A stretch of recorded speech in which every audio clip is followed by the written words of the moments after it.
بسم اللہ الرحمن الرحیم۔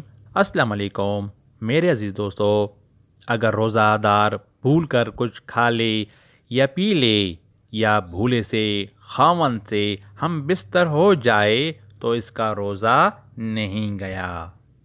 اگر بھول کر پیٹ بھر بھی کھا پی لیا تب بھی روزہ نہیں ٹوٹتا۔ اگر بھول کر کئی دفعہ کھا پی لیا تب بھی روزہ نہیں گیا۔ ایک شخص کو بھول کر کچھ کھاتے پیتے دیکھا تو اگر وہ اس قدر طاقت دار ہے کہ روزہ سے زیادہ تکلیف نہیں ہوتی تو روزہ یاد دلانا واجب ہے، اور اگر کوئی ناطاقت ہو کہ روزہ سے تکلیف ہوتی ہے تو اس کو یاد نہ دلائے بلکہ کھانے دے۔ دن کو سرما لگانا، تیل لگانا، خوشبو سونگھنا درست ہے، اس سے روزہ میں کچھ نقصان نہیں آتا جس وقت ہو، بلکہ اگر سرما لگانے کے بعد تھوک میں یا رینٹ میں سرما کا رنگ دکھائی دے تو بھی روزہ نہیں گیا، نہ مکروہ ہوا۔ حلق کے اندر مکھی چلی گئی یا آپ دھواں چلا گیا یا گرد و غبار چلا گیا تو روزہ نہیں گیا، البتہ اگر قصدن ایسا کیا تو روزہ جاتا رہا۔ لوبان وغیرہ کوئی دھونی سلگائی پھر اس کو اپنے پاس رکھ کر سونگھا تو روزہ جاتا رہا۔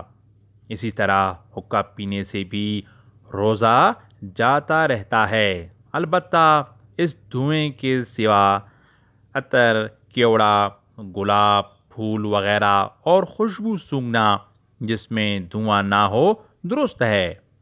دانتوں میں گوشت کا ریشہ اٹکا ہوا تھا یا ڈلی کا دھرا وغیرہ کوئی اور چیز تھی، اس کو خلال سے نکال کر کھا گئے لیکن منہ سے باہر نہیں نکالا، آپ حلق میں چلی گئے تو دیکھو اگر چنے سے کم ہے تب تو روزہ نہیں گیا، اور اگر چنے کے برابر یا اس سے زیادہ ہے تو جاتا رہا، البتہ اگر منہ سے باہر نکال لیا تھا پھر اس کے بعد نگل گئے تو ہر حال میں روزہ ٹوٹ گیا، چاہے وہ چیز چنے کے برابر ہو یا اس سے بھی کم ہو، دونوں کا ایک حکم ہے۔ تھوک نگلنے سے روزہ نہیں جاتا چاہے جتنا ہو۔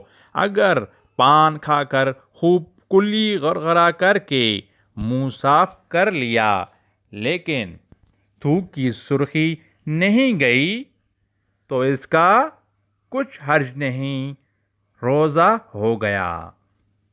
اللہ تعالیٰ سے دعا ہے کہ اللہ تعالیٰ تمام مسلمانوں کو روزہ رکھنے کی حفاظت کی توفیق عطا فرمائے، آمین۔